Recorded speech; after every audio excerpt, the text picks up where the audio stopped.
En général, donc 2 minutes, je vais essayer de faire très très très court. Je vais parler très très vite. Il va falloir prendre plein de notes, mon général, parce que ça va y aller. Non, plus...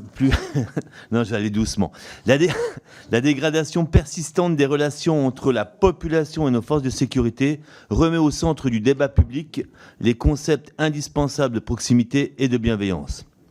Devant être érigées comme le socle des missions de sécurité publique dans notre pays, ces deux notions sont indispensables à la réaffirmation nécessaire du rôle social de nos forces de sécurité qui permettront à terme de surmonter cette spirale de la méfiance réciproque.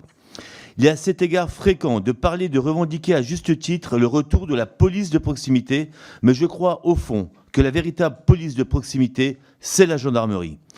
Forte de son maillage territorial historique, la gendarmerie fait effectivement figure de pionnière en la matière.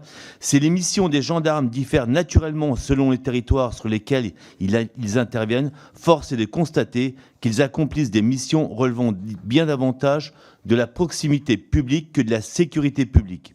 Et ce notamment dans les zones rurales et périurbaines qui ne peuvent être renforcées par la police nationale.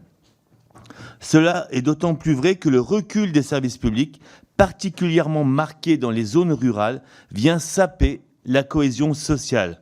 Le repli est tel que dans certains territoires, les gendarmes sont parfois les seuls représentants de l'État présents, devant ainsi répondre aux attentes et aux interrogations des citoyens.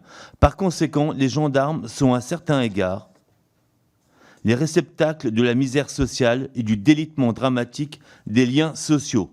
Il est donc primordial de conserver la densité du maillage territorial de la gendarmerie, à partir duquel elle tire sa légitimité, au risque de voir sinon ses missions de proximité s'étioler.